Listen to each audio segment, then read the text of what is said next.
Hi dearies!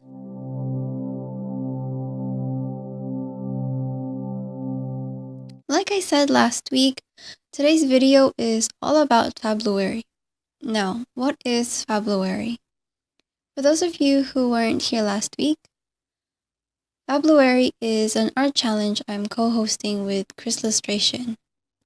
Her Instagram link will be provided below. Fabluary is focused on folk tales, fairy tales, and lores from around the world. The first 7 has had us drawing a lot of stories from European tales, with the exception of day 2. I won't be talking about that one in this process video though, as I only picked 3 consecutive pieces I did this week, which were day 3 to day 5. Day 3 is one of my favorite so far. It features the princess from The Princess and the Pea, a Danish tale. In my version of the story by Hans Christian Andersen, the princess is put off by the mistreatment of the mother and son in their scheme to prove whether she's a princess or not.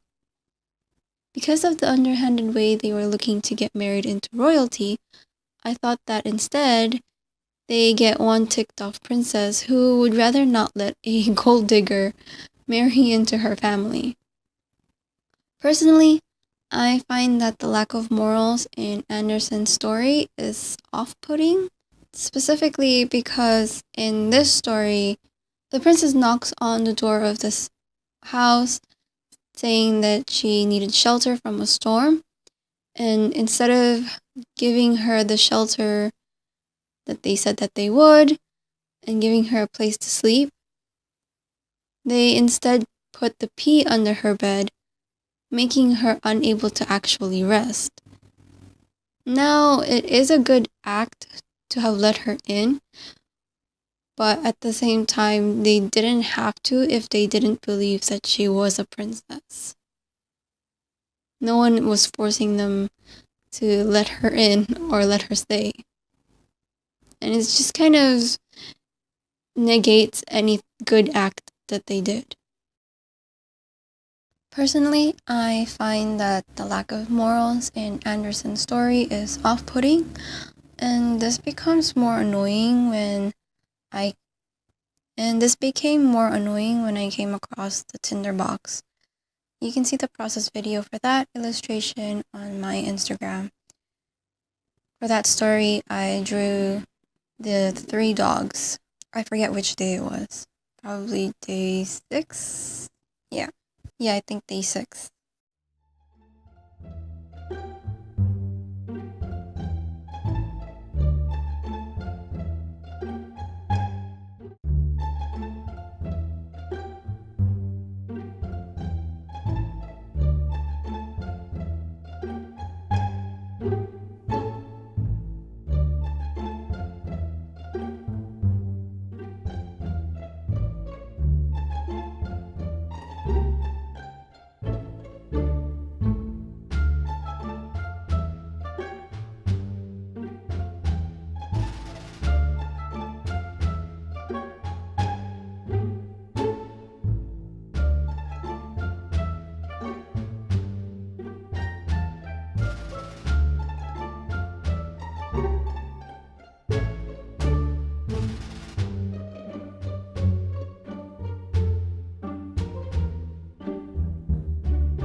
For day 4, The Heron and the Fish, it's a totally different story from day 3, as it has a very strong and clear moral.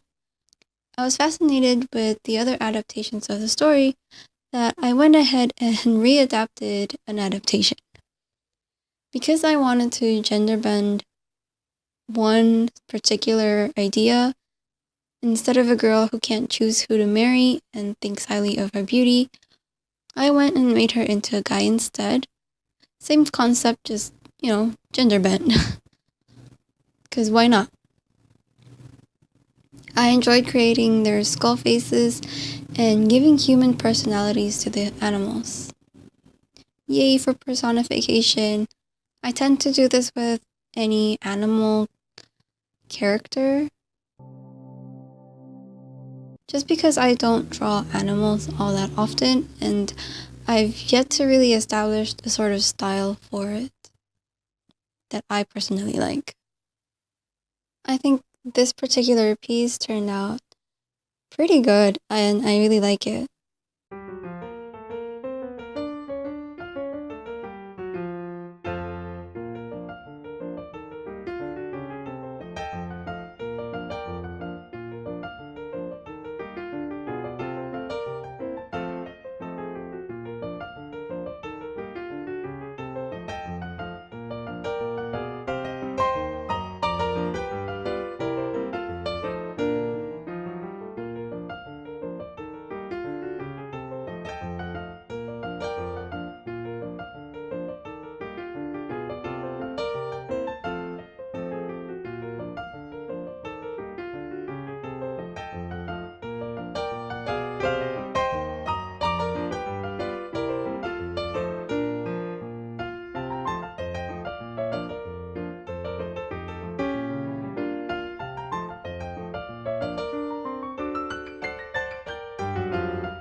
Day 5 is focused on a story I really liked as a child. Bluebeard and His 7 Wives was always an interesting story to me because I could never really figure out the whole point of it. If it weren't for the collected facts in Wikipedia, I don't think I'd ever have a clue.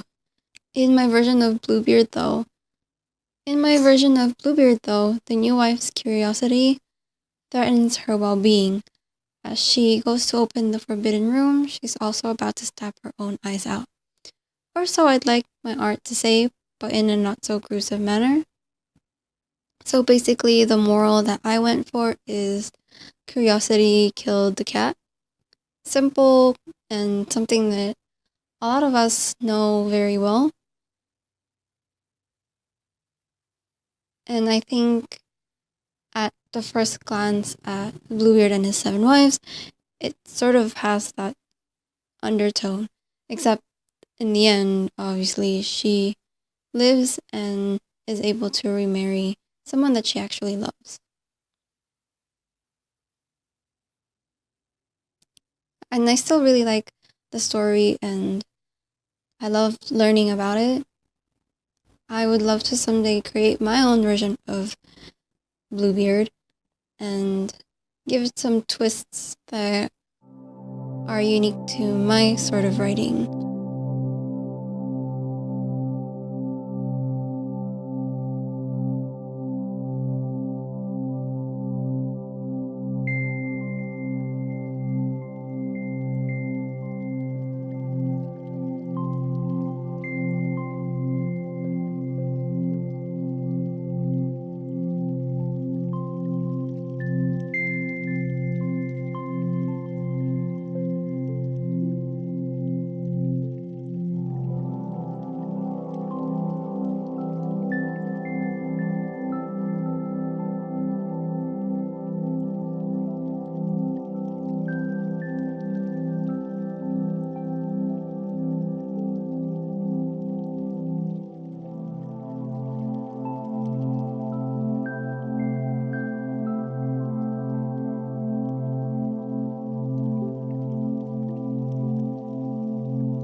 That ends this week's video. If you want to see other process videos, I will be sharing them also on my Instagram. If you enjoyed this time lapse, don't forget to hit that like button and subscribe if you haven't. Thanks for watching. Bye!